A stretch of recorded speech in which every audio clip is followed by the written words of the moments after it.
Writer's block. Stuck on where to start? Got a story to tell?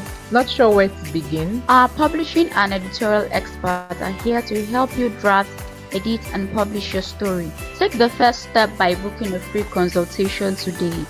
But hurry, slots are limited. Our services include ghostwriting, editing, proofreading, e-book sales, book promotions, and more. Let's bring your story to life. Contact us now. Your story deserves to be told. Let's make it unforgettable.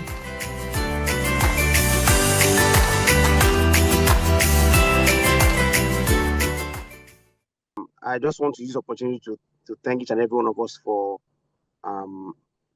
logging in for this webinar. My name is William Asim-Ita, as Ella introduced. I'm the Technical Director of Ella Media Limited. And we are truly delighted to have each and every one of us here for this webinar on this topical issue. And today we'll be exploring a topical issue that is like a question that intrigues many in the publishing world. And that concern is global. It's not just a Nigerian thing. And the question is, what sells and why? And is it the story that actually sells, or the strategy, or the personality, or the environment? You know, what sparks that creativity and all of that? So we have a rich whether you are a writer or a publisher, or you are an enthusiast, or you are a reader, this conversation this afternoon promises to bring to you informed opinion on the challenges, the enlightenment and inspiration that you may need, to forge ahead on your writing or your publishing journey.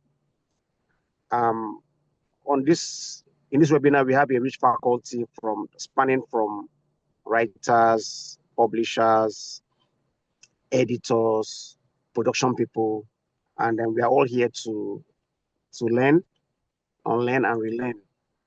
And I just want you to sit tight and listen attentively. I'm sure our keynote speaker has a rich information to share across this afternoon. And of course, my panelists here with diverse experiences would share to us real time and on real situations. So once again, we are all welcome to this webinar, and I hope this will worth your time. Thank you very much, and happy listening. Thank you so much, Mr. William, for that warm welcome. So without wasting much of our time, we'll just move straight to the keynote address by Dr. Edigheji, Dr. Omano Edigheji, sorry. So I'll just read through his citation. Dr. Omano Edigheji is a respected political economist and thought leader with over 30 years of experience in public policy, governance, strategic partnerships, and African higher education. He has advised leading institutions, including the African Union, AUDA, NEPAD, UNECA, AFDB, GIZ, and JICA, and currently an independent development consultant and an associate professor of practice at the University of Johannesburg. He previously served as special advisor to Governor Nasir Public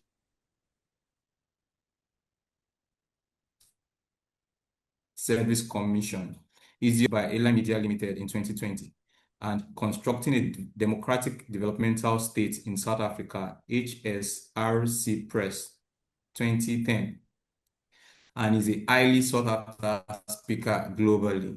Please join with me as I welcome Dr. Omano Edigheji. Okay, thank you, Emmanuel. Thank you, the colleagues that join the program. And first, I want to commend William Media Limited for hosting this program, one that actually preoccupy the minds of authors, editors, publishers, and even the readers. So this is coming at a very good time, and also a time to reflect about our reading culture. But I think before I say I give my reflection, I will just want us to observe a minute of silence for the Emilia, who is the founder of the host organization. And the last time I was involved with Iliam Media physically was during the launch of my book in Abuja, Nigeria, Democracy Without Development, How to Fix It. And was there, full of life. And a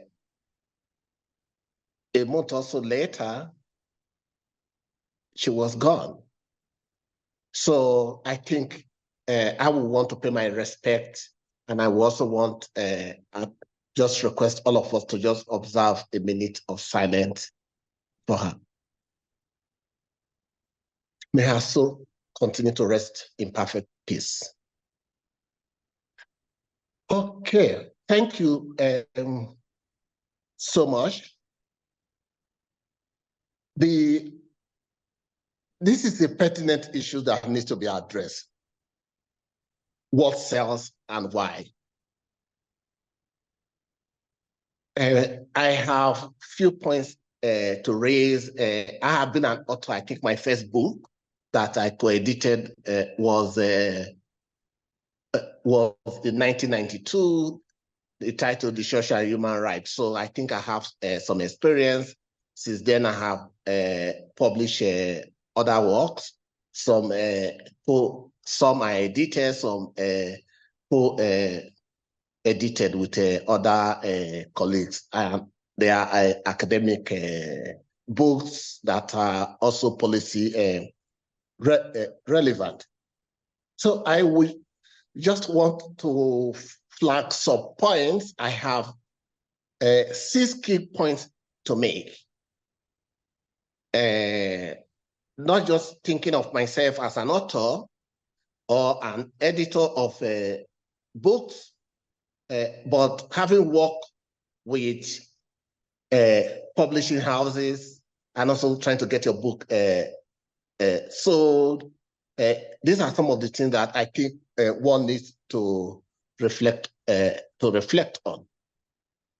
I think the first point is from the early stage of trying to write a book.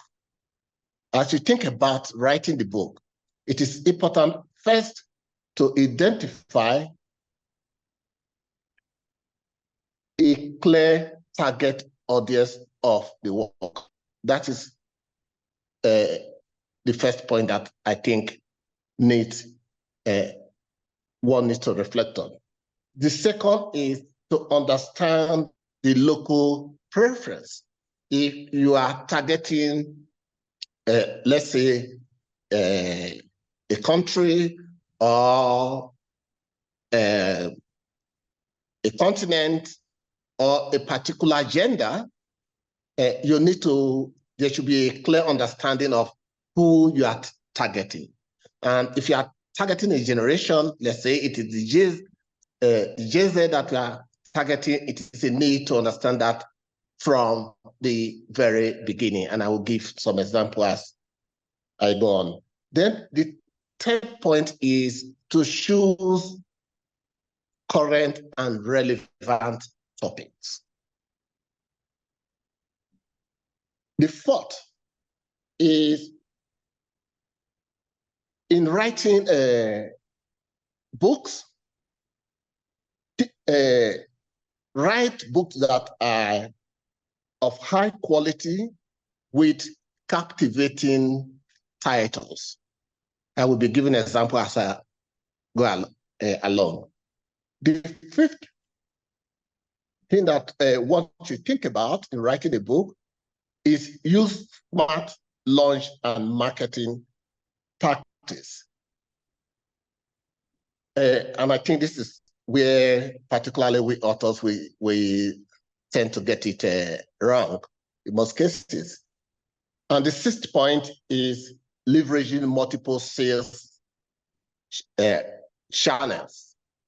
So those are the big pictures that I want to flag. So let me now zero in down. When you, as I indicated, there's a need to have a clear target audience in mind, right? With that, have that in mind. Address real need or a desire. Understand your audience interest, language, and challenges. One great example of a book in that regard is the Atomic Bomb. The Atomic Bomb and it is targeted at readers interested in personal growth through small, actionable changes. The author was quite clear, practical, and this book became a global best seller. So I think that is the first point that I just want to draw our attention. I just want to draw our attention to. Then I think the second is understanding the local preferences. The theme or the topic of a book must resonate with local readers and in some cases, global audience. One example of that, or some example of that in Nigeria is the book by Johnson, The History of the Yorubas. This is one of the earliest and most authoritative and detailed on indigenous account of Yoruba history, politics, culture from the pre-colonial period. The book combined oral tradition with historical document, preserving knowledge that might have been lost during the colonial disruption. It is scholarly in depth, clear narrative, and clear cultural authenticity.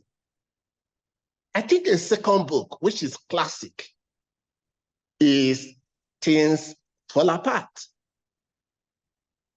Things Fall Apart is a seminal work of African literature exploring the impact of colonialism on traditional Igbo society, and I think we can extrapolate on that experience for the rest of the African continent.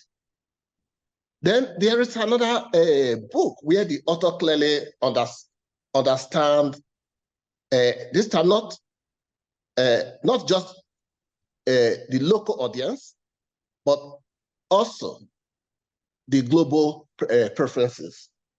It is the book We Should All Be Feminists.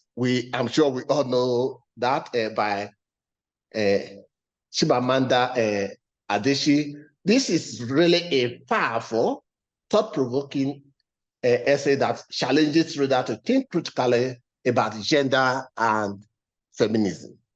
I think she understands her audience clearly, understand the global feminist movement, basically spoke to all of us in various corners, male, females, and irrespective of nationality. So that is one great example. I think another one that I find very interesting is, and also when you have stayed in Lagos, you understand this, the secret life of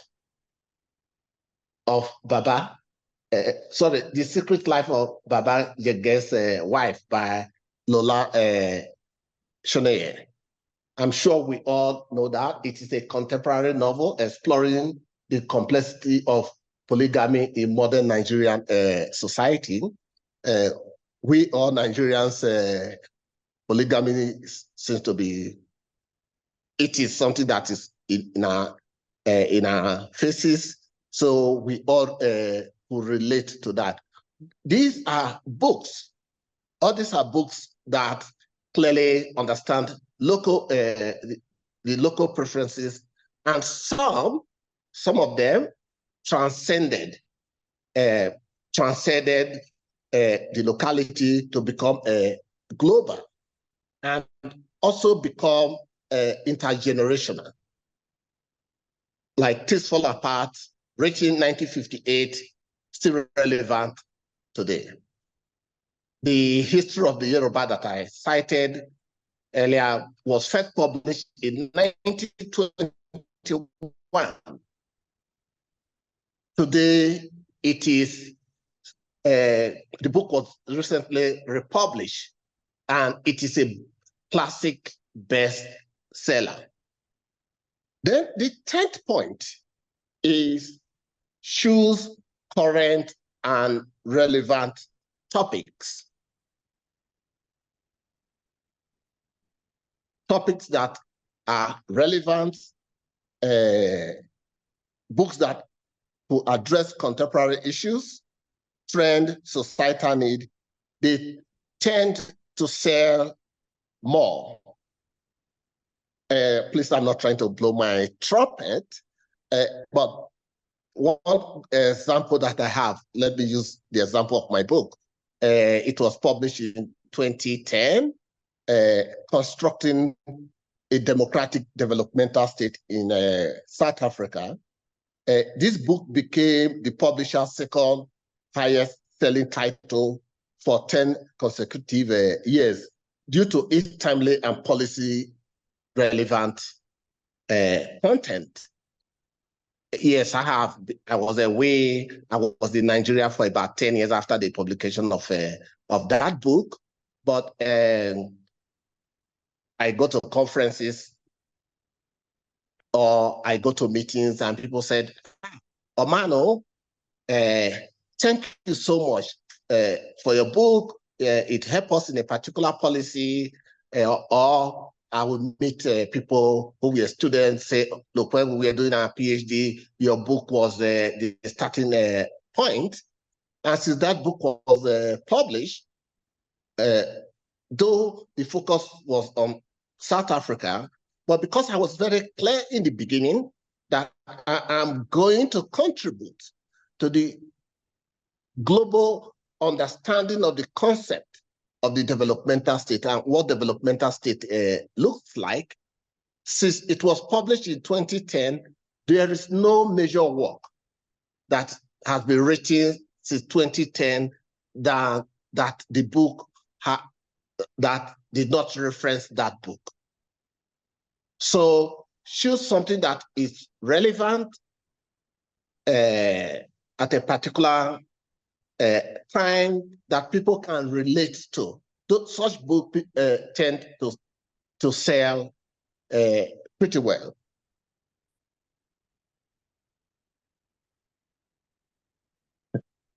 Then I think the fourth point that one needs to think of is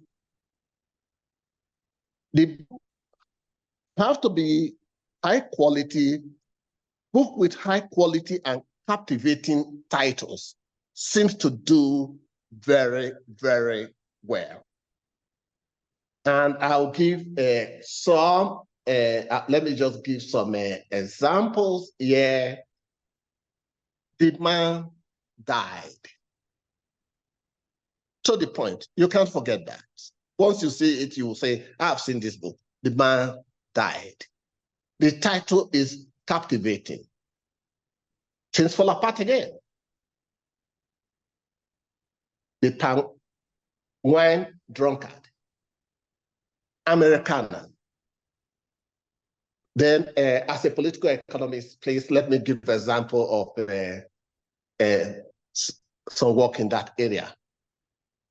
Even if you're not a political economist, I'm sure everybody listening, all the participants here today, will have heard of this book, Why Nations Fail.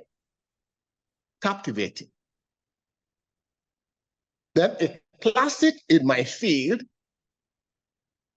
those of us that work on the developmental state, Embedded Autonomy by Peter Evans, written in 1995. Since then, both policymakers and scholars that work in the field, it is a reference book, and Professor Evans have done really, really, really well in terms of sales of that book, in terms of the audience that book have reached, in terms of its policy impact, scholarly impact. I think it is one of the best book in the development world since it was published. Then just listen to this, which we all read, which I'm sure all of us have heard of or read. Dead Aid by Dambasa Moyo. Provocative, thought-provoking, that basically really question the aid system. Even in the course of recent events, the issues she addressed in the book remain relevant. People continue to reference dead aid in the course of current global development.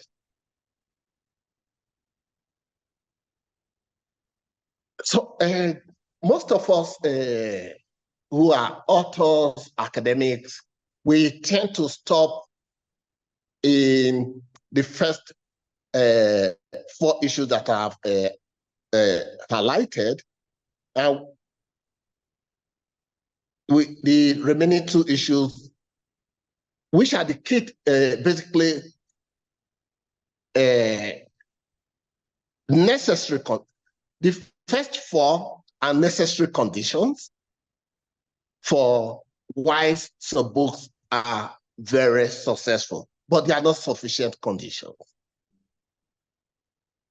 And most academic in particular tend to ignore the remaining 2 that I want to just highlight. The first is, which is my 5th point, use smart launch and marketing practice. And in doing that, what this strategy that you can think of is plan your launch carefully, use pre-orders, collect early reviews, and engage influencer, book clubs, and media platforms. One example in this regard is by Mike Manson. The title of the book, The Subtle Art of Not Giving a Blah Blah. I'm sure you get that. Following help create a strong early sales and word of mouth buzz around that book. Particularly academics, they tend to ignore this fact. It's part of the fact that the world has changed remarkably. We continue to operate as if we are in the 70s. The 6th and final issue that I think, necessary condition. The unnecessary and sufficient condition is leverage multiple sales channels. Maximize exposure by distributing across multiple platforms, online retailers, physical book stores, audiobooks, and foreign rights. A great example in this regard is by Michelle Obama, Becoming, which was published in print and audio format and translated into multiple languages, broadening its reach and ensuring international success. There are 1 or 2 points that I have not mentioned. One is, as an author, and the colleagues at earlier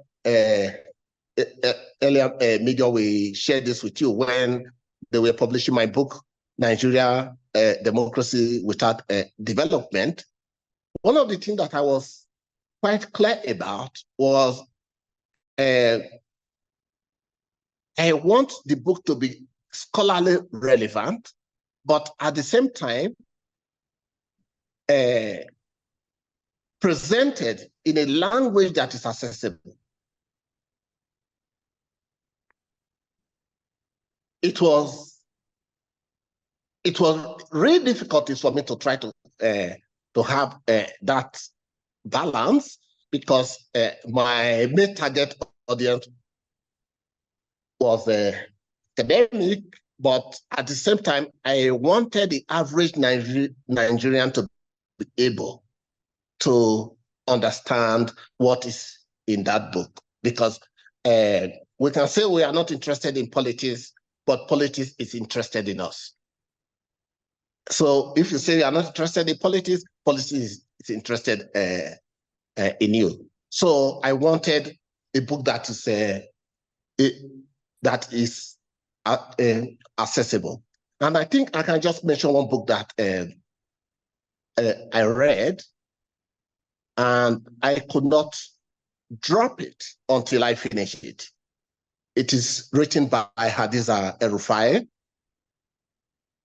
The title is Abundance of Scorpion. The language was elegant. The story, the narrative was captivating. I couldn't drop it. And I think to be able to have books like that, the role of the editors is very, very critical. So as scholars here, or as authors, you have your ideas, but to bring it to real life, you need to put up the makeup. And the makeup artists in this regard are the editors. So working collaboratively, the work between the author, the collaboration between the author, the editor, and the publisher, it is key to the success of why most books are successful. Then I think the last point, so I'm increasing the points now, so that is 7 points. Then the eighth point is books that are written by established, that is well-known figures, tend to do very well.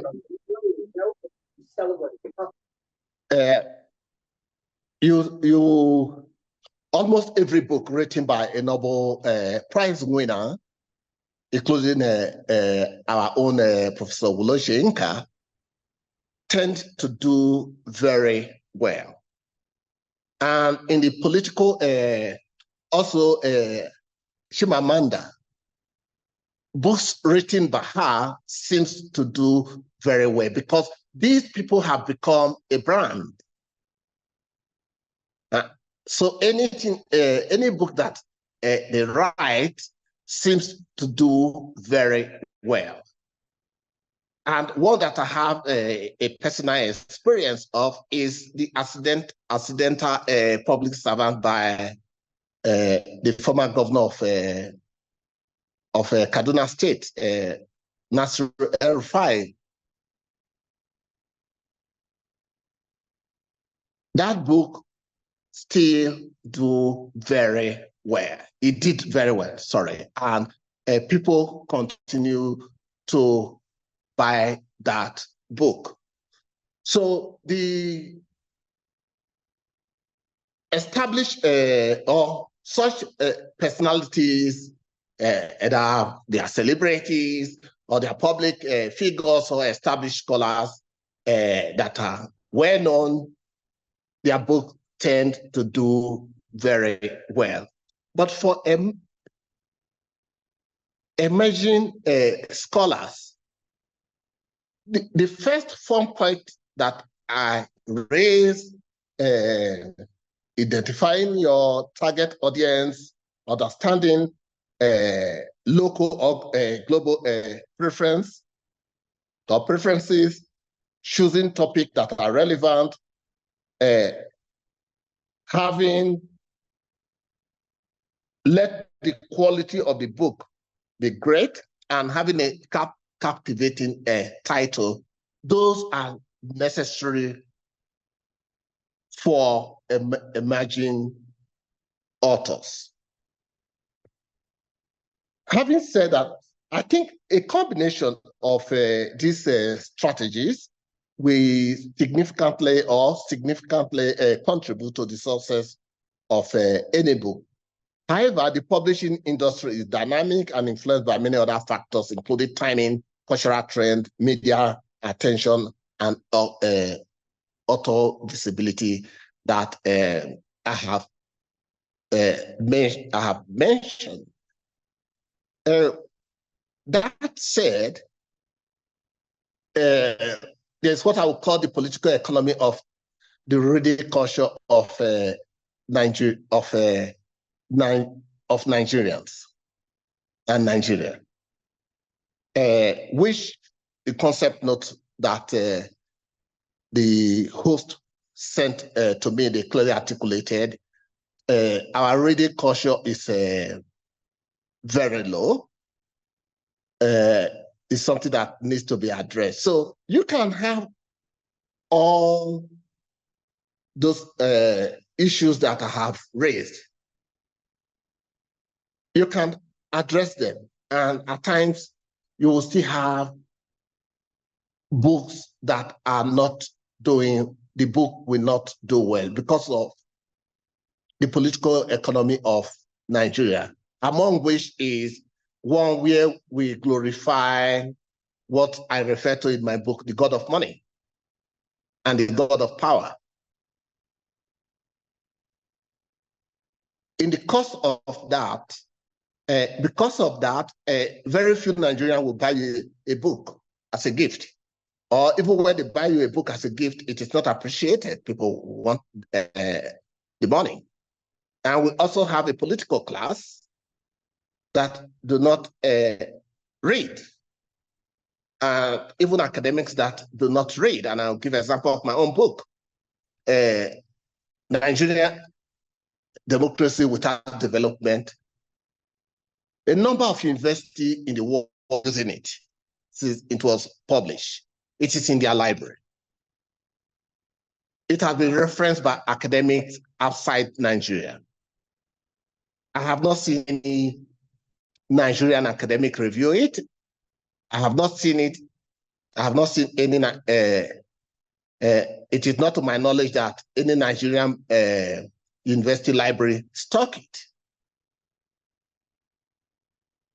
So we have that, so we need a cultural shift where we begin to prioritize knowledge at the moment, the worship of the god of naked power and the god of money seems to negatively impact on our reading culture. So as we all reflect, we have to think about how do we have systemic change to ensure that reading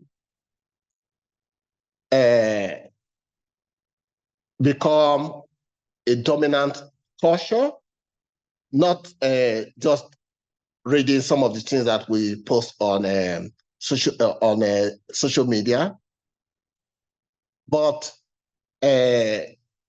reading books. It takes time to put a book together. There are logical flow in books. You learn so much. Some of the most powerful books that we learn from in the world. The Bible remains relevant today. The Quran remains relevant today.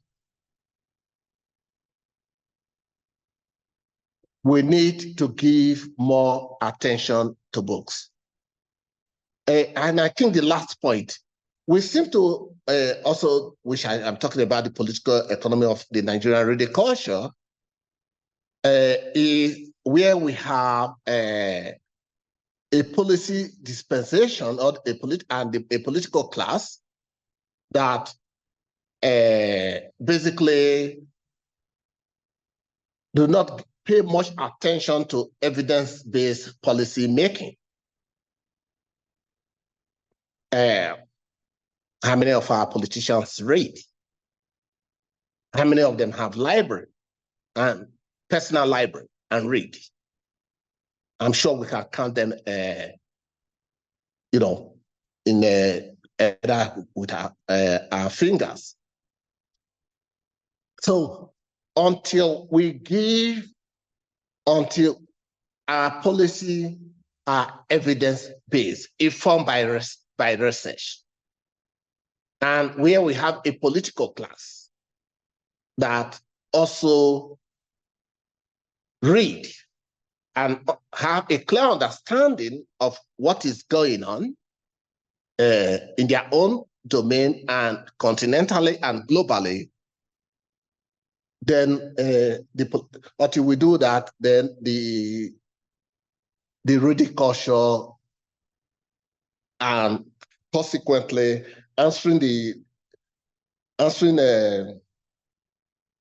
the core question of why we are here today, what sells and why. The why is what I'm also trying to address. So the political economy of Nigerian reading culture needs to be addressed so that we can change the narrative. It's great to buy books, to buy clothes for kids, but and it's great for them to have access to electronic devices. At the same time, we need from the one buy books for our children. If we do some of these, and there are other variables that I have not touched on, if we do all of that, more books will be sold in Nigeria. And you can say, okay, I want to be a full-time author, and you'll be fine. I want to be a full-time publisher, and you will do well. Okay.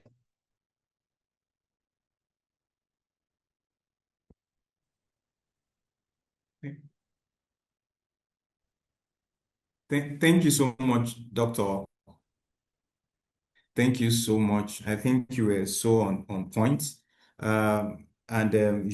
You captured the major concern of this particular webinar, which speaks to what sells and why. You spoke to the content, You spoke to the quality of the content. You spoke to the marketing processes. You spoke to the reading culture of the country and also the policies. And that actually is a good way to start this kind of a conversation because it drives us down to what the next lineup item will be. So thank you so much, Dr. Omano. We'll call you back also to join the panel session so that we can have a robust conversation. Yes, and then to our audiences, I believe that you have questions already. You can make use of the Q&A icon on your screen to drop your questions, and they will surely be answered. In the midst of this conversation, there will be some polls that will be coming up. Please would appreciate if you can, attend to them. So this takes us to the next line-up item of the webinar, the agenda, which is the panel conversation. And the title for the panel conversation is From Manuscripts to Market, Building a Winning Book in Nigeria's Publishing Landscape. I would start by introducing our panelists for the day, and I'll be starting in no particular order, right, with Mrs. Jumoke Okuwobi. Mrs. Jumoke Okuwobi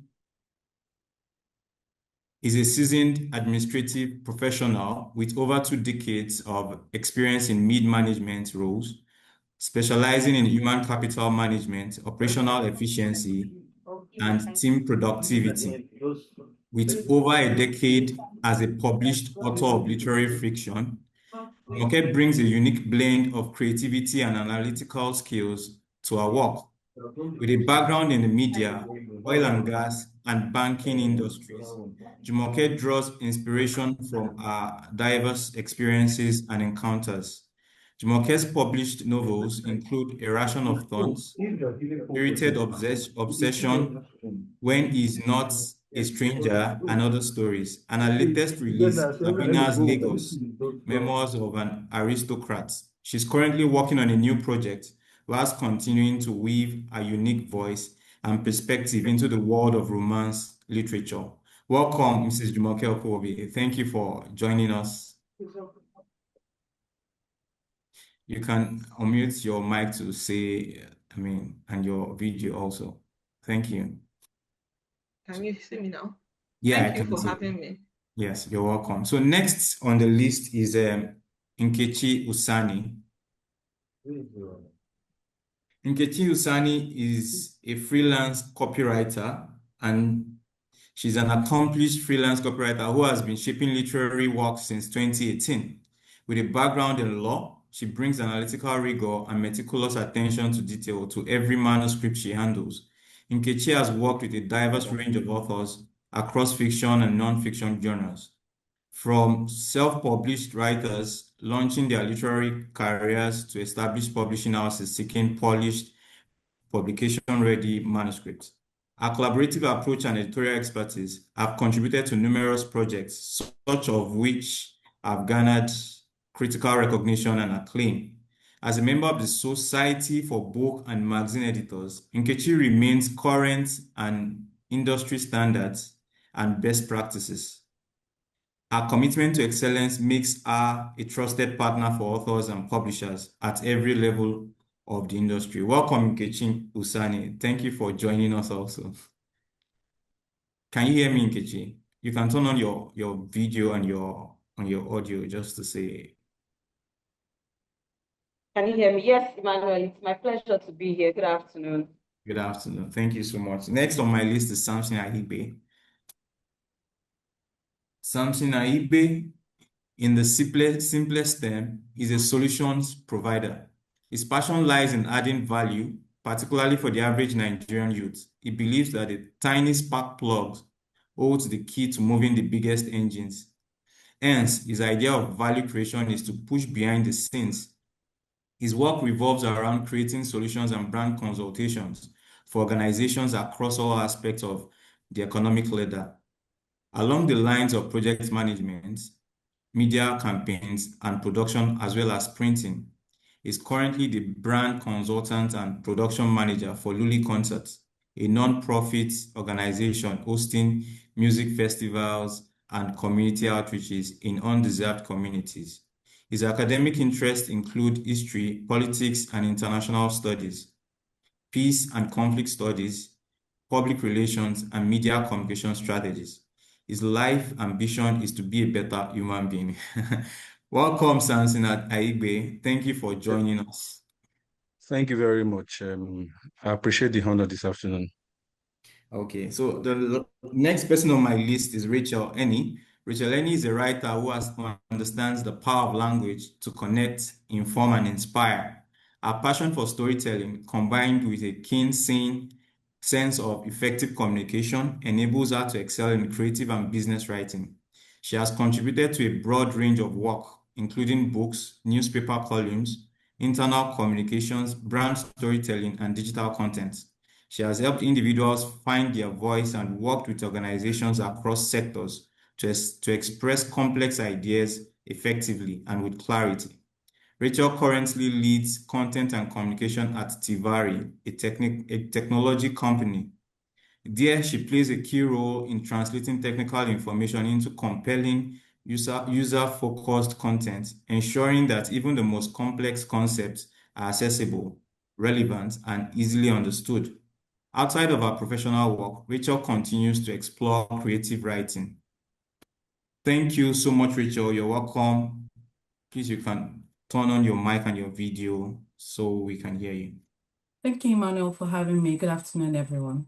You're welcome. So last on my list will be the technical director of Align Media Limited, in person of Mr. William Asim-Ita.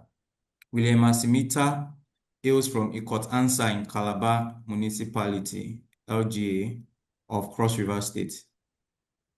He began his career in creative design at an advertising agency where he honed his skills and became a registered and licensed advertising practitioner with AppCon. He has worked with several prominent companies, including Procter & Gamble Nigeria, Nigerian Breweries PLC, and GAC Motors, holding various roles, including creative and senior publicity manager. William serves as the technical director of Align Media Limited and the CEO of Brandbill Ltd. He has returned to his engineering field, obtaining several ISO certifications and consulting for international oil companies, including Total Energies, Shell, and other oil servicing companies. He is a current registered engineer and a member of the Nigerian Society of Engineers, Nigerian Environmental Society, and International Society of Sustainability Professionals, ISSP. In his leisure, he enjoys traveling and listening to soul-stirring music.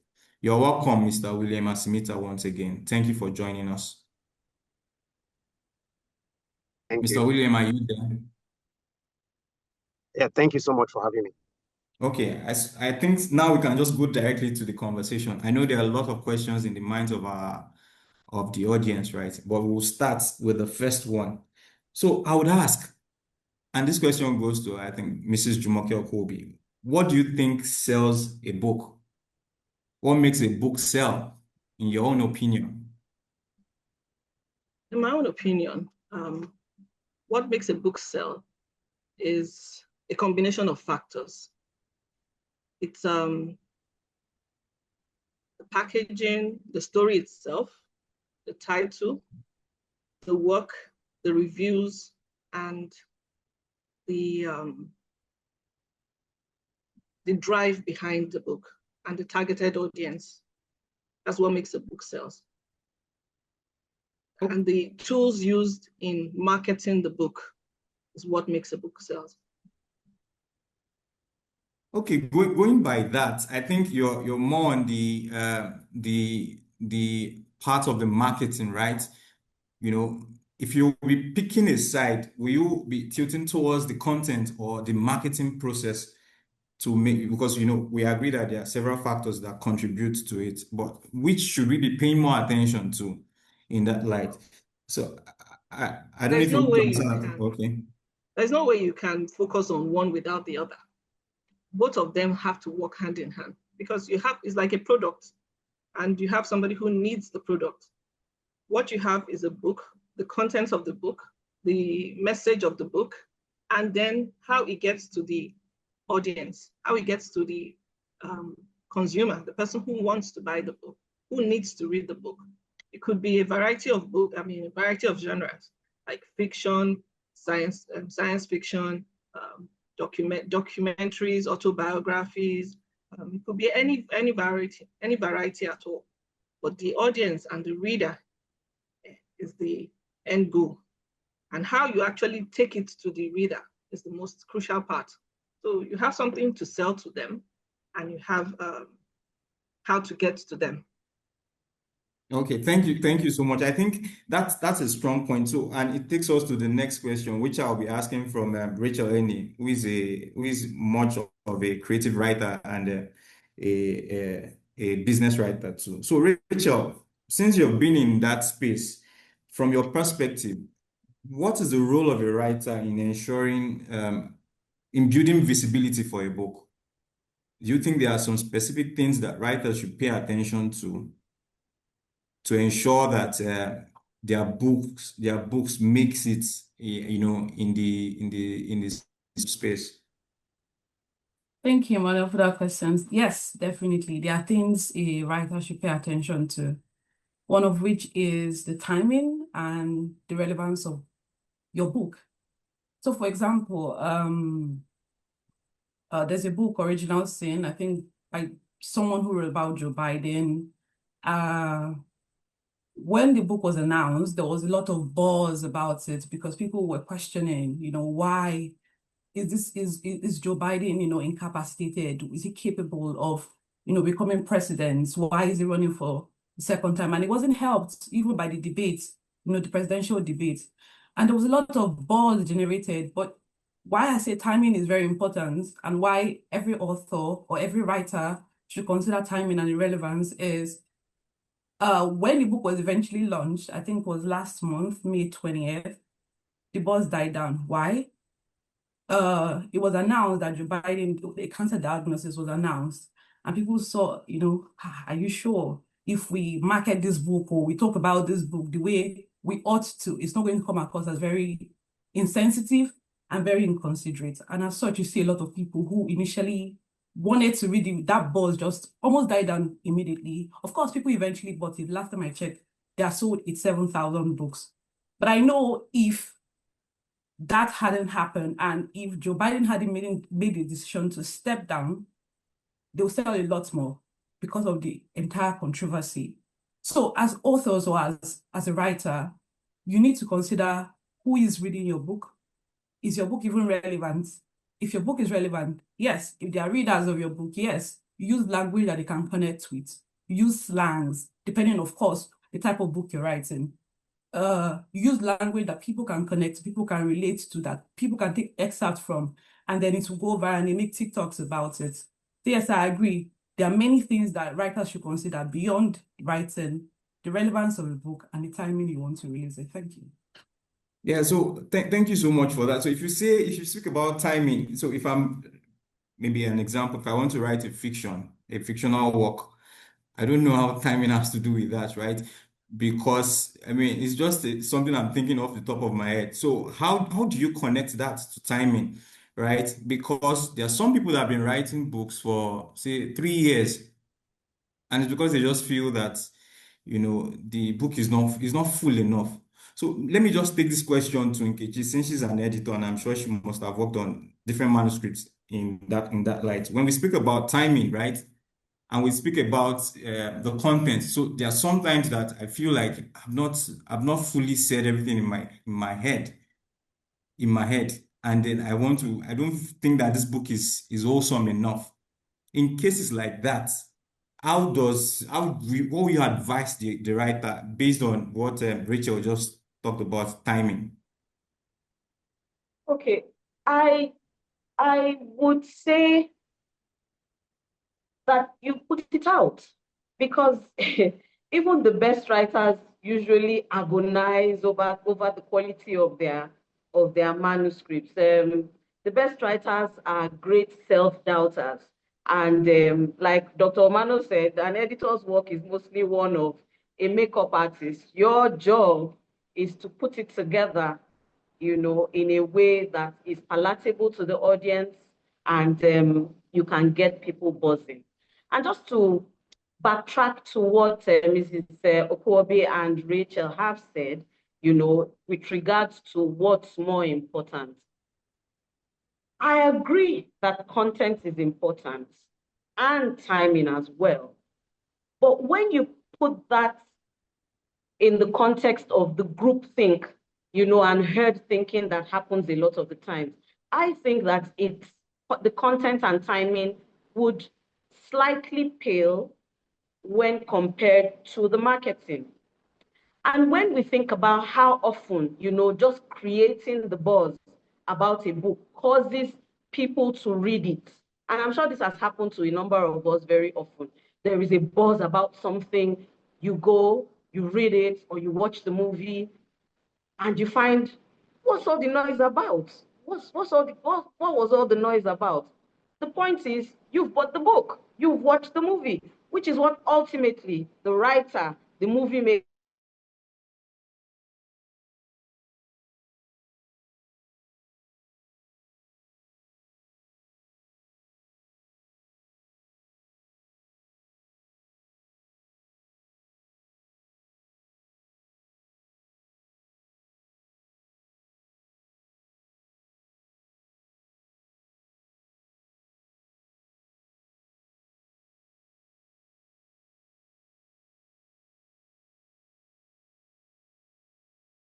Well, thank you so much, Nkechi. I think you are even, I mean, you're sort of aligning with some of the things that I was going through my mind, and it takes us to the question I have for Mr. Samson, since he's a creative person, right? And you spoke about how we should. That's Nkechi. You spoke about how we should focus on, okay, them even getting the book, even if the content is not all that, right? Which is the main part of selling. So for Mr. Samson, you have supported several brands behind the scene. What do you think most author publishers are missing with respect to branding? Because I feel that branding is one of the major things, right, that will make me even want to buy a book. So what do you think in that light? Okay, yeah, thank you very much. Branding is a function of, for now, it is a function of the economy of the person you are trying to sell to. You have to be careful about how much you put into branding a book, because the person you are trying to sell the book to, how much do you think that person has to buy a book? So branding is my specialty. Unfortunately, I don't even do branding personally. So when one of the panelists was talking about the content or the marketing, so nowadays the marketing, which is the branding, sells more than even the content, because not until I buy the book will I know what you have written in your book. And truly, as Nkechi said, the moment you have bought the book, you have bought the book. So for branding, a publisher has to be careful about how much, because now most publishers don't even do traditional publishing. It doesn't occur again in Nigeria. It is a very rare phenomenon to do traditional publishing. What most publishers do is marketing, mostly. It's just marketing and sales. They don't really do publishing, and then sometimes they will push the author to do most of the publishing, because the person you are trying to sell the book to has limited economic capacity. So there is a limit to what you can expend on branding. So when you talk about that branding, you look at the quality of the book. How much do Nigerians, let's look at our own market, how much do we appreciate a quality book? By quality, you mean the texture of the paper, the quality of the print, the feel of the book, those tangible things that the person can hold. And then when you're holding it, you have a matte feel with something that is engraved or embossed, and even holding the book look good. How much can the regular Nigerian pay for such quality? So we have reduced the quality of branding to what we can afford. So branding now is a function of the affordability of the person who is branding. So publishers, I wouldn't say they are missing. They understand all of those things. Trust me, they understand. Because by the time you pick up a manuscript, haven't paid for every sector of that publishing scheme. You pay for editors, you pay ghostwriters, you pay those who are going to probably read your book or proofread your book and all those value chain. And then when you get to the print aspect, which takes almost a larger part of the bulk of your production, then you begin to see that you need to now downgrade whatever it is you are producing because your market cannot necessarily afford what you are trying to sell. The average book now costs probably 5,000, 6,000 naira. That's for a small manuscript. So how many Nigerians or how many of your audience? So most times the publishers, or let me not use the word publishers, the bookshops now, the bookshops that would act as marketers for your book would now engage the authors to go and do their own personal marketing. Use your own individual audience. Okay, like the keynote speaker, the doctor is probably a lecturer. So he already has a market. So that market already forms the basis of his own publications. For those who are authors on this panel, Mrs. Okuwobi now, you probably have to leverage on your social media network to push whatever book you are selling because the publisher has told you, you too have to do a bit of marketing. But for established authors, their own marketing would go in form of book readings. They don't have to do the traditional marketing, like go to the market and go and start hawking your books one after the other. They will probably just do the book readings, go to libraries, appear on talk shows and market the book. Their own audience have a taste of that kind of marketing. But for smaller authors or authors who have not broken that global ceiling, they now have to rely on their family and friends, maybe their religious organizations, their immediate surroundings to market. So publishers are really not missing much. There are a lot of things that they can do, but they usually take into cognizance the market they are pushing those books into. So branding has to be tempered. Thank you. Thank you so much, Lopat. And I think that speaks to the economic effect of having to publish in Nigeria, which is a very interesting topic. And I'll be taking it back to Mrs. Okuwobi, because I know she has published more than one book, right? So how has it been? Is it that you've been getting your return on investment and that's why you've continued to publish? Or is it that lucrative? You're getting the sales and then the markets is encouraging? Is that what has been, pushing you to write more, or is it just passion? Well, as an author, it's about passion for me, but it hasn't. I won't lie. Like Mr. Samson said, he has, said everything that we authors and writers are going through. The shift from the traditional mode of publishing has changed dramatically. So, and in turn, authors like us also have to move on, because we won't be writing anymore. So we have to find an easier mode of actually getting out these books. Like the established writers who are out there who have the market already, they leverage on that alone. It's not enough. So we try to, if I'm to give away my own model of how I get my books out, is that I leverage mostly on the social media aspect of the publication, whereby work hand in hand with a publishing house or a publishing firm that is able to bring out the books on ebook versions and paperbacks. Because the audience that we have, many people are always on the go. They are like, oh, I can't be carrying books all the time. Because yes, things have changed in the world these days. People say, oh, I'd rather read it on my phone, or I'd rather read it on a Kindle or my iPad. So one has to engage those services, those outlets that are available. Unfortunately, in Nigeria here, we did have, I don't know how to call them, I would call them publishing firms on the web, like Okada Books, Bound Books, but they've all run out. They've been scrapped out now because of low patronage. You can't satisfy all the readers. But what you can't say, oh, I'm going to only write on paperbacks. You have to actually go with the trends these days. You have to write on paperbacks, you have to write on ebook versions, and you have to even do audio books. It is what it's to move with the world. So like you said, like Mr. Samson rightly said, most publishing houses, they've turned to, they leave it for the authors and the writers to actually do the publishing work. They just roll out. I'm not saying all of them do that, but because of the low patronage, because of the low interest, we have to leverage.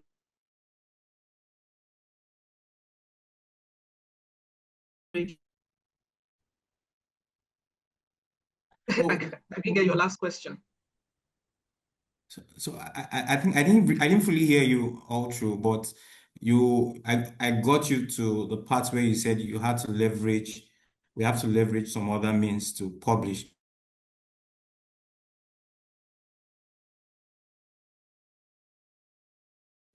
With respect to publishing. It's a steady stream. It's not like, oh, it goes out with a bang, because to be truthful, if you are writing a book these days, the only way you can actually make that big bang is at book launches, because people will say, oh, I will read your book. You can't convince them you can't hold on to that interest. It's only at the book launch or where there is a buzz about the book itself that you make that interest. I mean, you make that money. And that's when you sell the physical books, the paper books, the paperbacks. But the long term is when you put it on a social platform, media platform, whereby, okay, you're pushing it, you're advertising, you're telling them how it can get to them easily without them stressing themselves. One click on your phone or your iPad or your computer, get to read these books. But these days, you find people who say, I prefer the traditional method of reading physical books. There are so many people who tell you, oh, I can't go all the way to a bookshop. Some people actually want to read the book. They want something accessible in front of them. So, like I said, it's a steady stream of income. But for me, I'm still passionate about just the writing. Oh, okay. Thank you so much. I think that answers a number of questions, and it takes us back to Nkechi, right? So I know we have spoken to maybe the marketing part and the branding part, but I want us to also talk about the content itself. Do you think that many of the authors are fit to be publishers? Right, like their stories are fit to go live and then be out, or is it just that people are they are too happy to write books, right? I don't know if you get my question. I get your point, and Emmanuel, you are trying to put the proverbial Igbo inside my pocket, but this is a conversation that has to be had, I think. Between me and Emmanuel, we know that we've, and even Rachael, we know that we've seen a number of quite horrible manuscripts that we have to do a lot of work to beat into any shape, that can be presented to the public.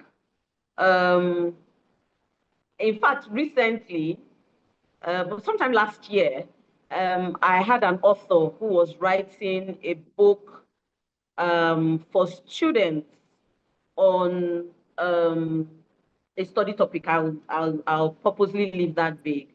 And I had to do considerable work in making it presentable, in terms of the flow, the structure, the grammar, and all of that. And when it went back to her, the author rejected most of the changes that I had made. And she said, well, this is not about English. You have to be able to put the questions, the information across. And I had to ask, the language that this subject is taught in is English, is it not? Why then do you have a problem with it, being told properly? And she said, oh, that she had authored other books and blah, blah, blah, blah. And I said, okay, can I see what you've done? And really, it was shambles that she had done, prior to that time, self-published. And the first time she wanted to get it right was when she was referred to me. And I said, you know what, that's fine, but please, I don't want my name on the credits at all, So we get that a lot. People who think they can write, and yes, they can write. Yes, very often, they come with stories that are quite interesting. Recently I had there was last year too, there was a book, a huge manuscript of over 100,000 words, and that dealt with various themes, traditional themes, in Igbo land and all of that. A widow whose husband died childless, and she, married another woman for another girl for someone else to, impregnate for her husband, to bear her husband's name, and in that quest, which she talked about, um, um, um, finding, a male child to answer her husband's name and stuff like that. The story, the idea behind it was great, but the writing, not so much. And it was my responsibility as editor to put it, in bit it into shape, to make it presentable. And I guess that our jobs, as editors, is to, as gently as possible, because it is important to encourage people to continue to write. I think that um, whatever one does as an editor, one must be able to deploy the tact, that makes it possible to give feedback in a way that is positive and that the author, will accept, And yes, we have to find a way to straddle that line, because we want people writing, but we also want to be putting out good quality work. Thank you. Okay, I have a follow-up question, although, but I'll leave you to think about it also. Let me just ask, is the editor's value, do you think is underestimated in the Nigerian publishing chain? So, but you can answer that after Rachael Any comes up. And Rachael, I would like to ask concerning, this same content that we're talking about, right? Content is king. Everybody has a story, obviously, right? So when they reach out to you to maybe write for them as a ghostwriter or as a creative writer, what are the things that you look out for in some of the stories that you think that we need to start paying attention to before we can say, okay, yes, I want to become an author, right? I have a story, right? But to what level should I be thinking of that story before I can say, I want to write it as a book? Okay, Emmanuel, I'll say this. I think ultimately it depends on whether or not you just want to publish it for yourself and maybe for a few of your friends, or whether or not you want to publish commercially. I mean, you want to sell and you want to publish with the intent of making profit on your book. So if you want to, of course, make profit on your book, there are many things to consider. Yes, my story, I have a beautiful story. I want to share this like in written form. But do I have an audience who is going to even buy what I'm saying, who's going to listen to what I'm saying, who's going to buy my book, who is interested? What's the earning capacity or the purchasing power of this audience that I intend to sell my book to? If you intend to sell commercially, you need to first of all sort out all of this. You define your audience, ask yourself if they are willing to purchase your book and what's their purchasing power. Then from there, you can move forward to the story itself. If you want to go the other line of just publishing for yourself and maybe I'm celebrating my 40th birthday, I want to put out a book, it's fine. Nobody's buying your book. You can do anything you want to do at whatever pace you want. You don't need to think about the marketing aspect of it. But once you decide that you want to publish commercially, you want people to buy your book and you want to make a profit, of course, or at the very least, recover whatever you spent, writing the book or going through the entire publishing steps, then you need to consider your market. You need to consider the purchasing power of your market. Thank you. Yeah, thank you so much. So you are saying that if myself like this, now I just want to write a book because I feel that I have a story and then I've had some other people write. I must consider my market. I don't have a presently, if I'm going to be writing, I don't know if I have a market, right? I don't know if you get it. Except you're saying that I have to start conducting researches. And this is just me asking for a layman, because we have a number of people online here that are just thinking of, okay, how do they want to start it? And coming to talk about doing a market research for it, it might be quite hard for them to do, because I don't even know.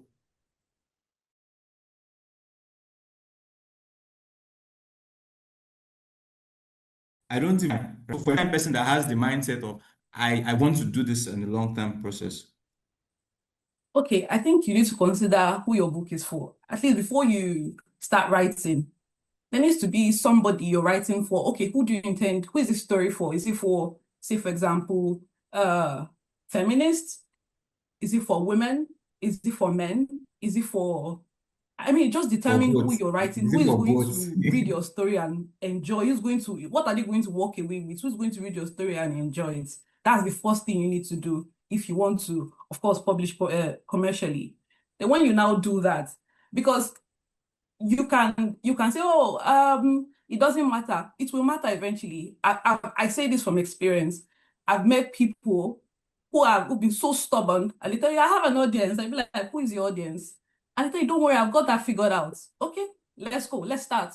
And when you get to the, when the book is ready, there's nobody buying the book. I'm like, only 5 people bought the book. Oh, you now start thinking of, marketing at that stage when you did not start from the beginning to define your audience. I'll say the truth. If you don't have anybody buying your book, I think what you need to first work on is building a market for your book. And you can do that by having, say, for example, an Instagram account. Go to TikTok. There's like a book talk session. Connect with people. Have an Instagram account. Build your audience. You can publish small, little stories, short stories. And then once you build an audience from there, you can say, okay, if I put this book out there, at the very least, my followers will buy. Even if other people do not buy, at least I know that I have 20,000 or 30,000 followers.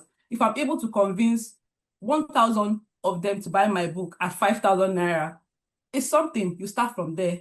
So ideally, you need to start from, who is my audience? Who am I writing to? What is the value I'm going to give these people? Who is this book targeted at?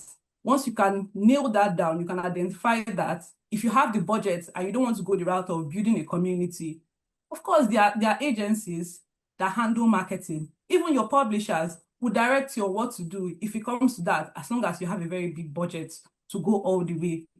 So yeah.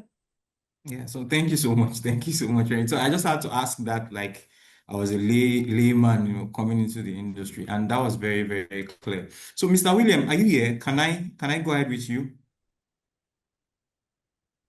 Okay, while we wait for Mr. William, Dr. Yes, Omano. please go ahead. Please go ahead. Okay. So I was going to ask you if based on your experience as a publisher, right?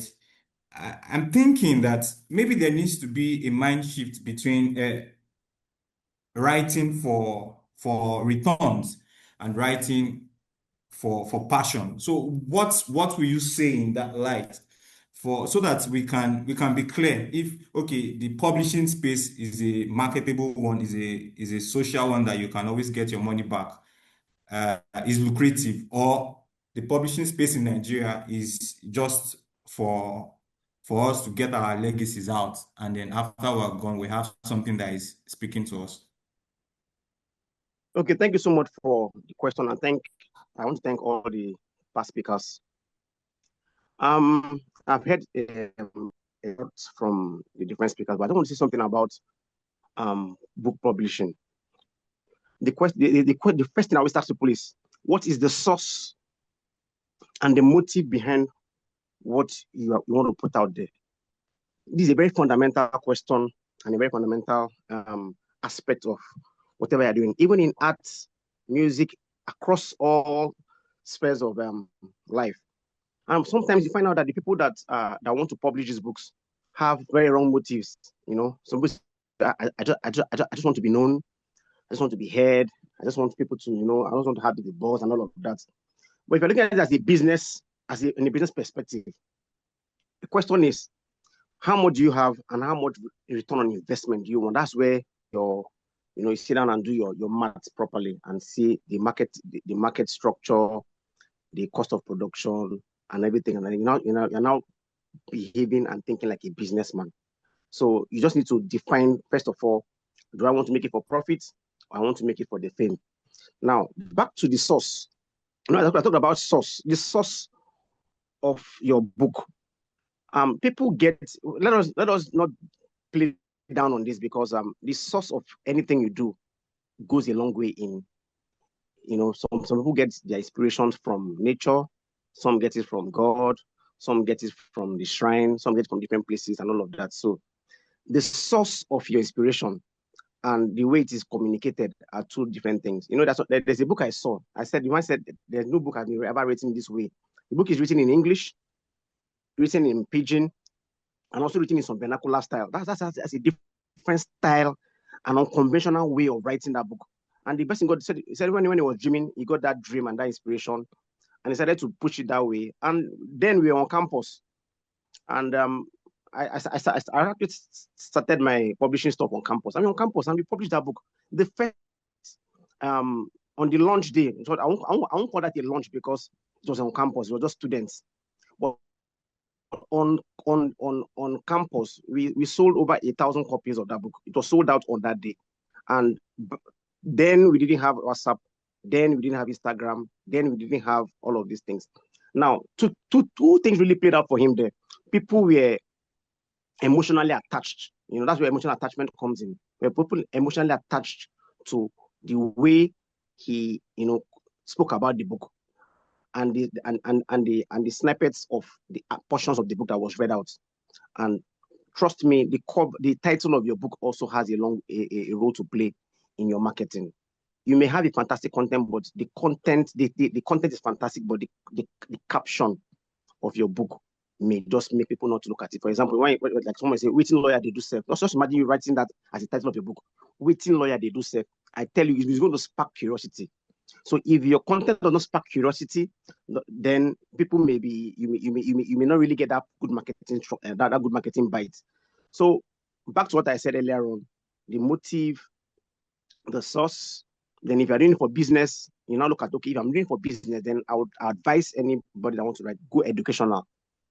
Look for topical issues that students have issues with. Maybe on business, maybe on information, maybe on linguistics, it may be science-based. Look at those kind of topics and see how you can present, those topics. Oh, thank you so much. Thank you so much, Mr. William. So, but I know that there are also numbers of writers that actually want to go fictional, because the understanding is that fictional writing sells more in Nigeria. I don't know if that is true. I know that I know Nkechi has edited a number of books, and I know that Mrs. Okuwobi has also been a fictional writer for a long while now. So that must mean that maybe fictional writing is very good at the time, right? So if I'm going to be going the fictional route, what are the things I should pay attention to? And this question is to Mrs. Okuwobi. And then I can take Nkechi's feedback on if editors are underestimated in Nigeria. Okay. Fictional books, non-fiction, they are timeless. And then books that are focused on maybe immediate needs are just for those immediate needs. Like, for instance, okay, I'm going to go the route of the woman who wrote, I'm sorry, I've forgotten her name, who wrote the Bridgerton series.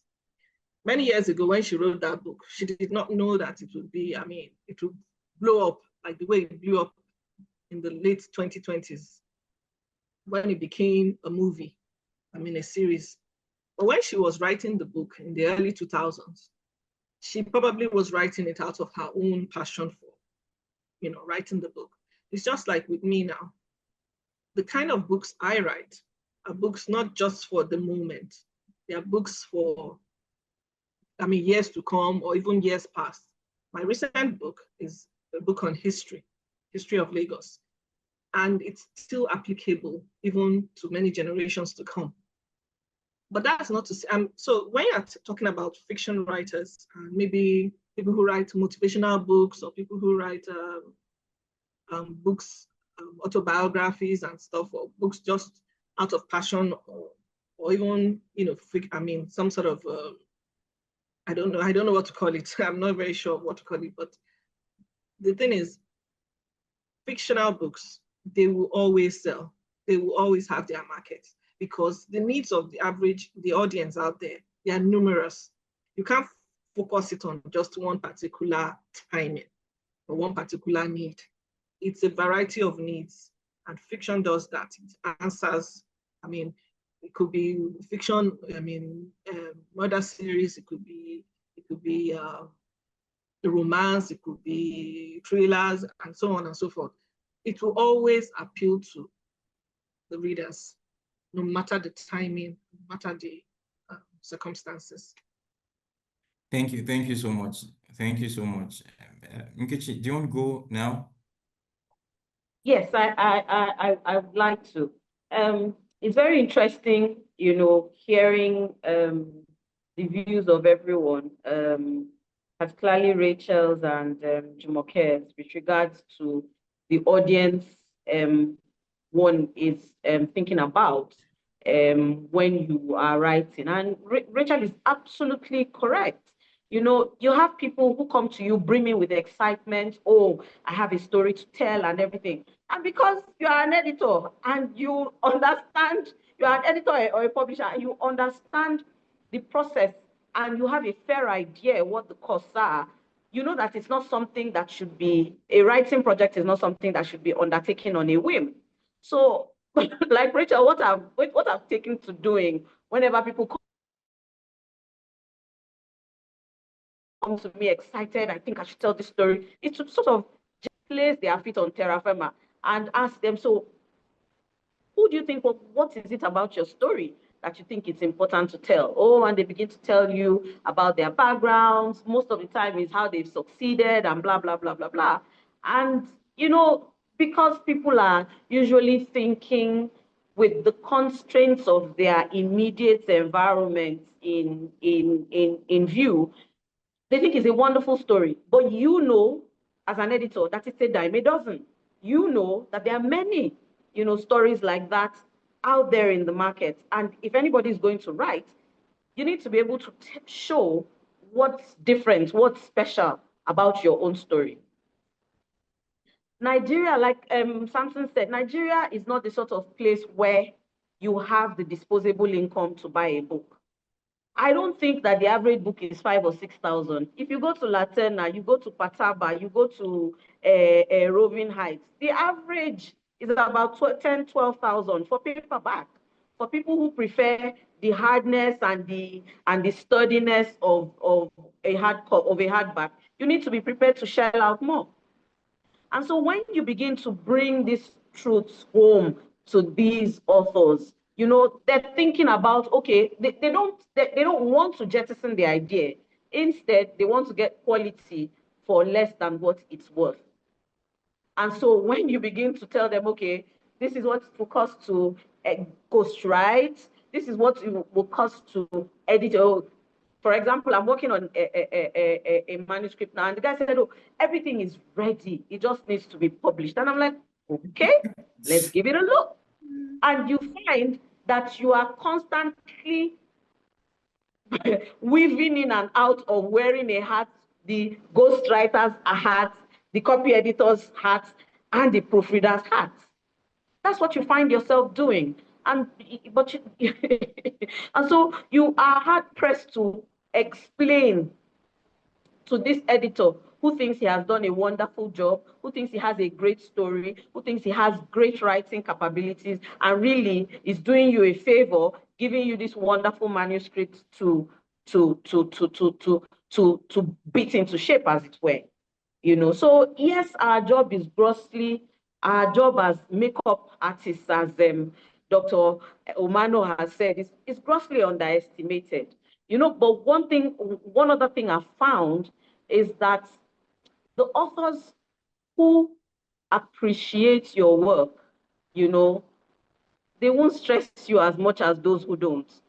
And they're the ones who usually have the better manuscript. So I think what I've taken to doing nowadays is to just tell you, well, this is what I think your manuscript needs.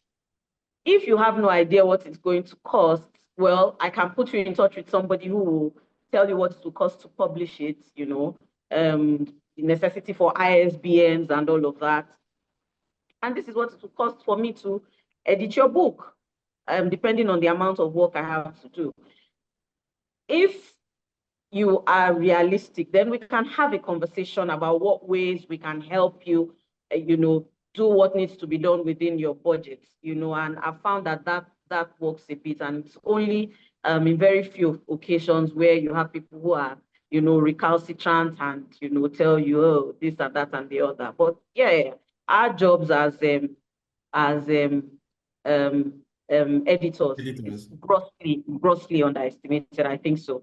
And I hope that with publishing houses like A-Line, we can get authors to better appreciate the work that goes into producing a really good book, and make sure that editors are properly remunerated for the work, the hard work they do. Thank you so much, Nkechi. So I will just build on that and take this to Mr. Aikhigbe Samson. You know, you also confirmed that production cost is always high. That's the printing cost for every book. I think that's always the major, right? For every production process, publishing process. So what are the things that we can do, or the smart ways we can cut down on production cost? Are there any? Do you want to share any example for us? Practically, I think ebooks are about the cheapest way to cut down on production costs. If your audience, if they are open to reading ebooks, then that takes some from you. And I think Amazon has a deal that allows you to just send your book to them. They would print it for you, and then the person who is buying will be the one to bear the cost. If the person wants a paperback version of your book, you don't have to send the paperback version of that book to Amazon to place on their store. You just send them that ebook, and when somebody is buying, the person can now decide, I want paperback, and then Amazon decides to print a paperback or hardback version for them. For the Nigerian market, it is almost impossible to reduce the quantity of production, and this is why. For us who are printers, we look at volume. Volume is how we are able to downgrade costs.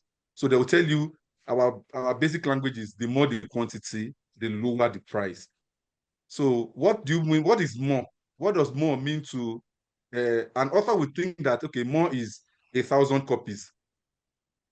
But for a printer, 1,000 copies is just basic. Like a printer is talking about, okay, I don't mind printing 10,000 copies for you. He's happy with the volume because the cent on the Naira has more value to him than printing just 200 books. So, okay, in the past 5, 6, 7 years, I think I've only printed 2 books that crossed 1,000 copies, and maybe at the volume of about 250, 300 pages. Every other book below that rises to 200 pages above, authors find it difficult to even get to the 1,000 copy threshold, which is like a benchmark for printing. So it's difficult to reduce cost of printing because the cost of printing has to do with macroeconomic policies. It is not within the purview of the publisher, the printer. Those are macroeconomic issues because Nigeria does not have that production capacity when it comes to raw materials. The primary raw material for publishing a book is paper. We don't have paper mills that produce books, that produce papers at the quantity that authors would like. So we'd have to rely on importation. And importation is subject to whatever government policy is in place. So the best way to reduce cost of production is just go ebooks. That's about the cheapest way to reduce. But the moment you go paperback or hardback, one of our panelists was saying, when I said the average, okay, my own average is for the printing cost, not the marketer's cost or the publisher's cost. So we printers cannot charge you what the publishers will charge because the publishers have to charge, or the bookshops have to charge for storage. They have to charge you for storage. They have now. They don't even incur the cost of distribution again. Most times the buyer has to incur the cost of distribution. So if I order a book from Roving Heights, for instance, Roving Heights will not cover, or seller, they will not cover the cost of sending that book to me. I would have to bear the cost of shipping or getting a dispatch rider to pick that book up. So the cheapest way is just put your book on electronic version, or print the lowest quality version of book you can think of. That way you are not selling to, like our pirates now. When you go to the average bookshops, these smaller bookshops, if you go to Ojuelegba, they have a lot of bookshops in Ojuelegba. A lot of them CMS, CSS area on the island. What they sell mostly is the pirated versions of most books. So while we're growing up, we used to read a lot of books. We grew up on a lot of Christy Agatha, John Grisham, those foreign authors. What we did not realize then was that we're buying mostly the secondhand version of those books and the pirated version. So it looks as if it was cheap. We could buy a book of 800 naira, 1,000 naira book. We'll set you back about $12. So when you convert $12 to naira, you're looking at about 25,000 naira to buy the original copy. Every version of Chinua Achebe ever bought in the last 5 or 6 years was a pirated version. All the things fall apart that you see in the market today is almost a pirated version. So the cheapest version is just put your book on electronic version and let people download the PDF for the Kindle version. Thank you. Thank you so much, Mr. Samson. I think we've spent a number of time, but before we go, I would like to ask Dr. Omano Edigheji this question. Since you've published both in South Africa and in Nigeria, so what has been the factor that made the book sell across both contexts? Thank you. Yes, I think the first one is a reading culture. And it is easy to say affordability, that people are unable to afford books. The same people who are unable to afford books drive flashy cars, have more expensive cell phones than even wealthy people. You go to campuses, you see the quality of phones even students use, if students are using. But there will be an argument that they are unable to afford. I don't think it is an affordability issue alone. It is the reading culture. Yeah, in South Africa, at least my books are the one that my friends have published and my colleagues. And they also don't do the type of launching that we do in Nigeria. If you are having a book launch, you do it in an exclusive, mostly in exclusive bookshop. The name of the bookshop is Exclusive Books. You go there and you do it, and people come and buy copies. And nobody will give you $10,000. They will just pay for the cost of the book. But they purchase more books, yeah, including my books, my book that is published by the host. The sale, you would think that I think the sale is almost equivalent to what has been done in Nigeria. You would think the book is about South Africa. So it is about the reading culture. It's not just about affordability alone. Then secondly, because my books, I'm using mine as an example, they are policy relevant. almost all key government officials, ministers, PAMSEC at that level, they have copies. The universities, okay, the university here are more resourced, they have copies. So I think that is one. But I'm listening to the conversation, and there seems to be a culture in publishing in Nigeria that we want to normalize, which is that authors have to take a book to a publisher and say, look, I have this book, and the author have to pay for the cost of production. Yes, it can happen that way. But when we look at in other contexts, what happened is publishers approach authors to, approach authors to say, please, we want to commission you to publish this book, and they bear the whole cost. The author gets a commission. A friend of mine his book is going to be published by one of the most reputable university press in the world. He wrote this book, approached the publishing press. They are bearing the cost. He will just be paid a commission, but the commission is also not. So you have that this is incentive, but particularly for scholars, the ultimate goal is not basically the money you get immediately. When there's a reputation you get in your field, then in addition to that, it opens other doors for you. It is not just the immediate. You have to have a long-term goal. So I cannot disaggregate to say driven by passion or driven by market. It should be a combination of both.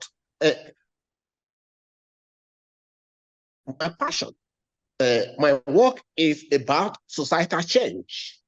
That comes first. With that passion, I will still, so that's the primary objective.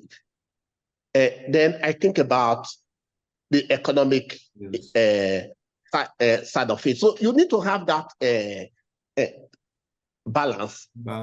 Some of the best musicians today, they were not driven by the economic factor alone. It is their passion. So we need to be passionate about writing. We need to be passionate about reading. If we don't write, who will tell our stories to the future generation? And let me say this as the last word on this. There is so much narrative going around June 12th and who are the heroes and the non-heroes.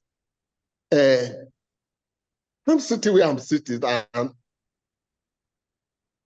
I laugh because some of the names that I'm hearing that they are heroes, they were nowhere near this struggle. But some people have now hijacked the narrative and they are projecting themselves. What is the import of what I'm saying? It is important that you document your history, you document your experiences. If you don't do it, other people will do it and they will become the hero. And you will not even be a footnote. Wow. We need to be able to document for prosperity's sake and for the sake of our kids. So write. Don't seek for perfection. Document it. And if you don't like what I write, according to Aikhigbe, write your own.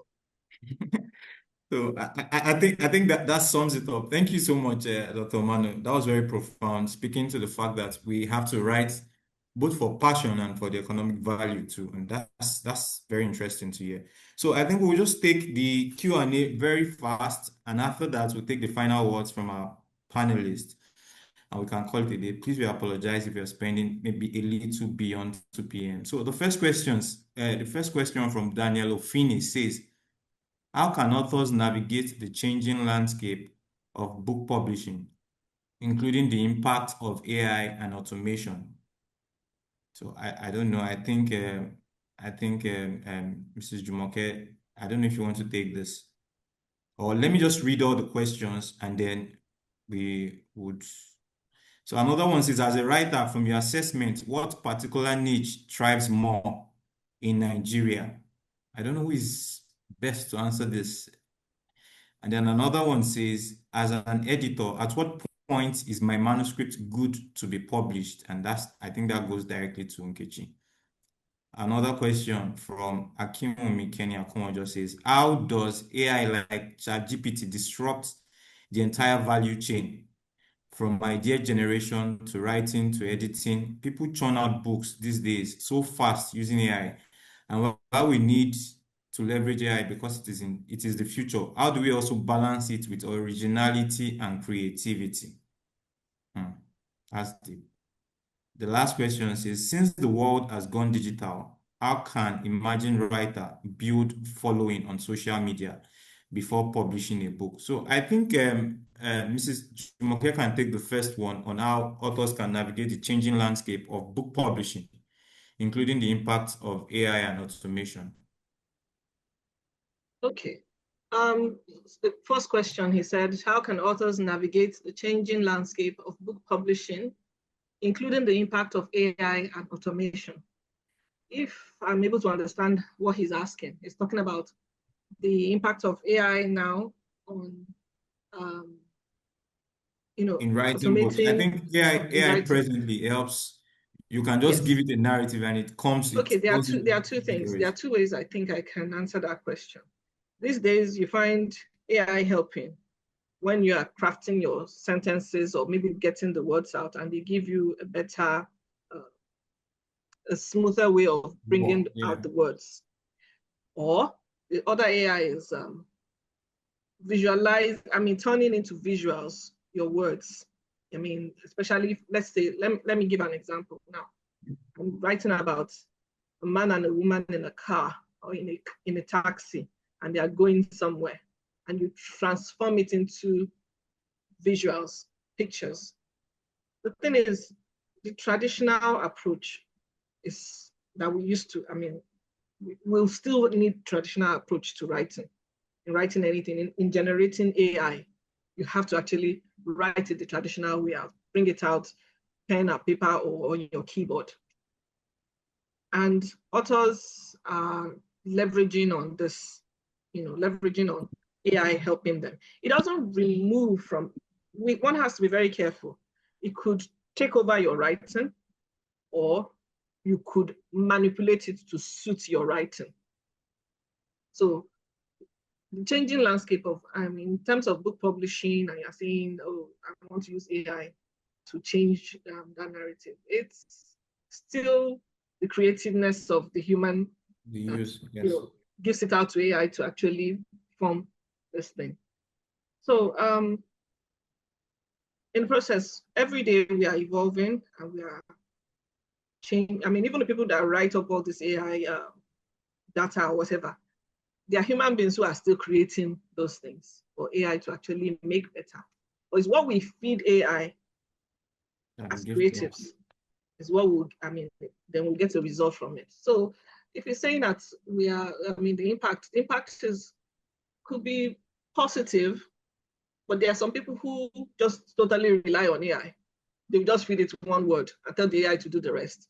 It removes the quality of creativeness away from it. But then before you can get anything from AI, you actually have to feed it something. Prompt it, You have to yes. feed it a question. So, but I also want to mention something in terms of what Doctor had spoken. We need to find the synergy to create a balance in when it comes to, I'm still talking about book publishing. I want to just mention on book publishing that the traditional approach is dwindling, in Nigeria, especially when it comes to books to print, like Samson had already mentioned. We don't have that capacity to actually print on demand, which is what Amazon and the rest are able to do for us. Print on demand, you give them your manuscript, you give them the raw versions, and they package it all together. They do everything, all the works that we're supposed to physically go and do.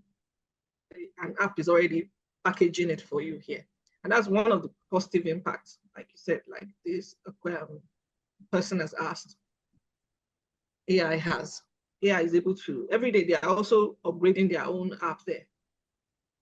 Tell you that, okay, the books are going to be in this sort of format, in this font, in this cover, in this position, and so on and so forth. That all the publishers that we used to do in Nigeria physically, one after the other. So it has its positive side, and it has its negative side. In fact, that it makes some writers very too lazy. reliant. Yeah. And a little bit, I wouldn't want to use the word lazy, but it makes them too reliant on AI to just do the whole work. But you would need, like I first of all said, you would need an author who will write. You need a writer who will write and give it to AI to actually smoothen it out. Yeah. Thank you so much, Jumoke. I think Samson wants to say something, but please be very brief. Thank you. Okay, yes. Thank you very much. The last question that says, since the world has gone digital, how can an emerging writer build following on social media before publishing a book? This is an area I play with a lot, that social media aspect. And I can mention, I think I have 5 authors off the back of my head who use social media popularity to leverage on publication. And the basic thing that they sold is controversy.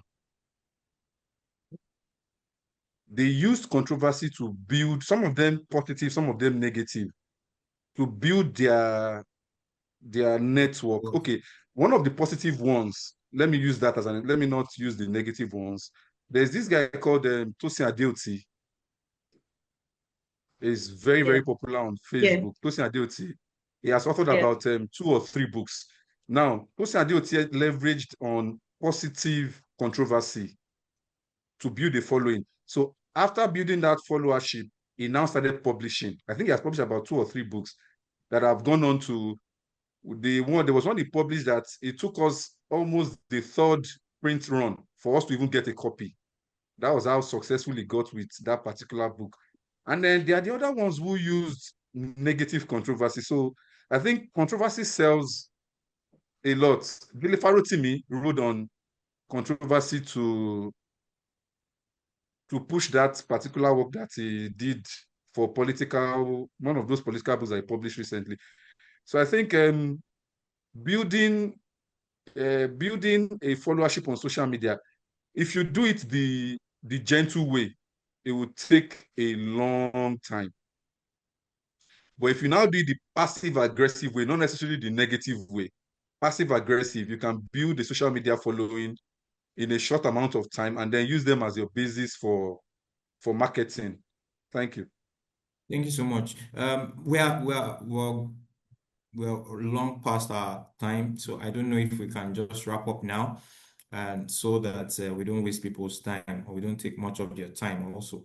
But 2 hours is too small for us to discuss this issue, and we're very glad that you all came around to add your thoughts to it. So I would like us to take maybe one word, one sentence, our final words, so that we can wrap up. Thank you so much. We can start with Rachael.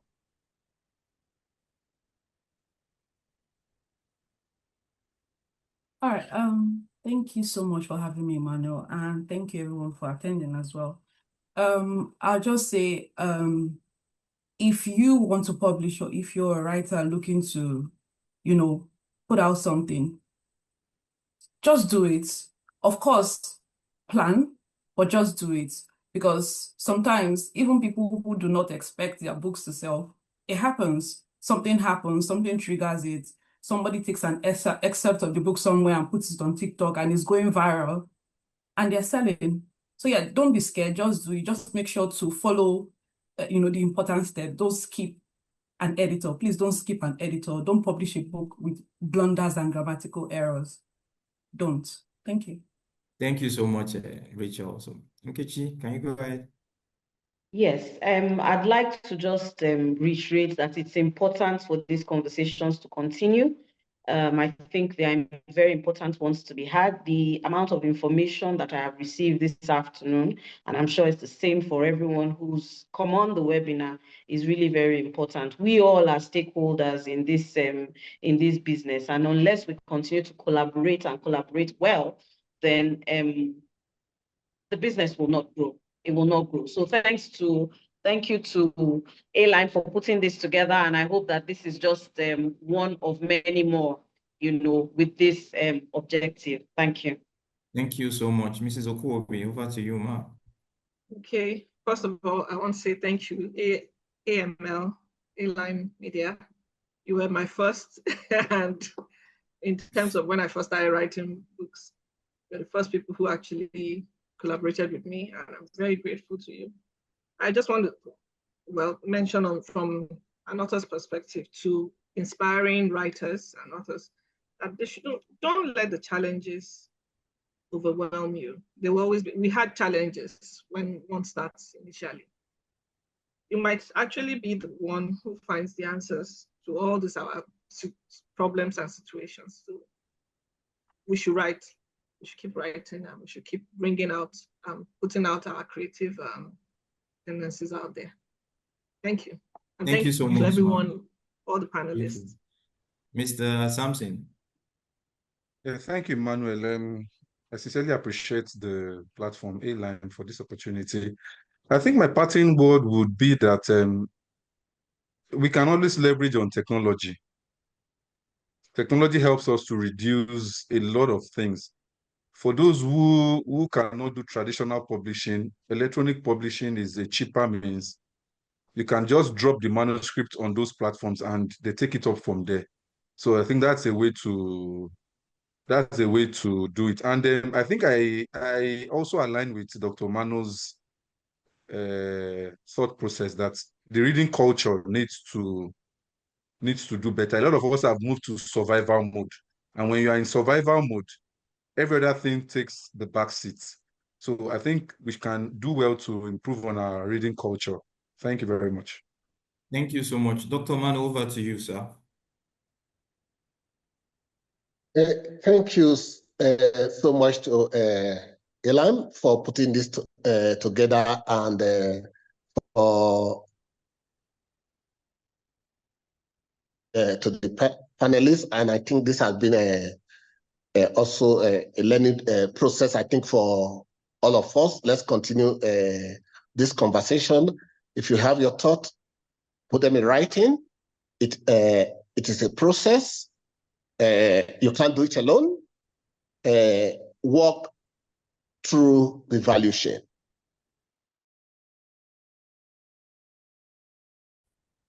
AI has changed the equation considerably.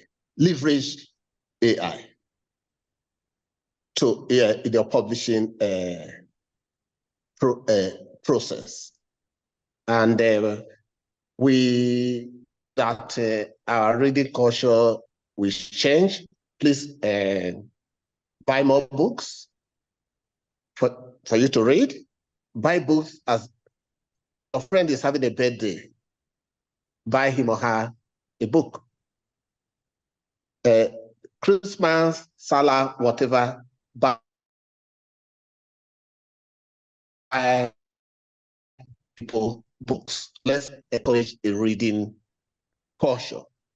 Lastly, let's encourage those in power to read and let them also promote a reading for sure. It will actually be good if we can have one day that will say, oh, this is Nigerian Reading Day.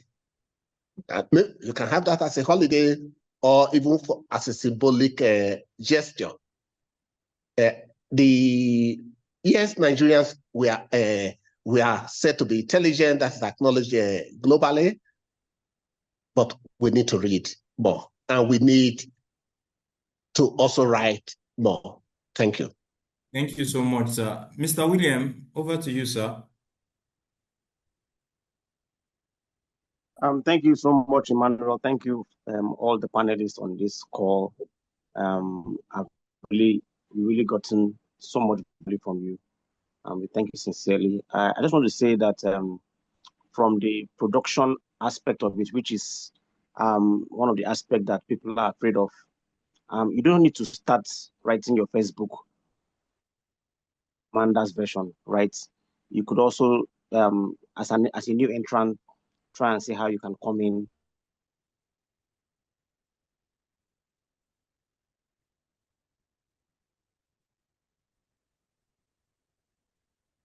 Hello, Mr. William, can you hear us? Oh, I think he's having issues with his internet. But pending the time he joins us back, thank you so much Even if you to cannot read, yes. So thank you so much for your time and God bless you all. Thank you so much, Mr. William. Thank you to all of our panelists. We are so much grateful for your time joining us. It's so much pleasure to have you around, and we are very, very, very grateful. Thank you. God bless you. And to our attendees, we are very grateful that you joined this webinar, and we hope that you were able to get value for your time also in the course of the conversation. Asim-Ita Limited, here we are a strategic communications company, and we do full publish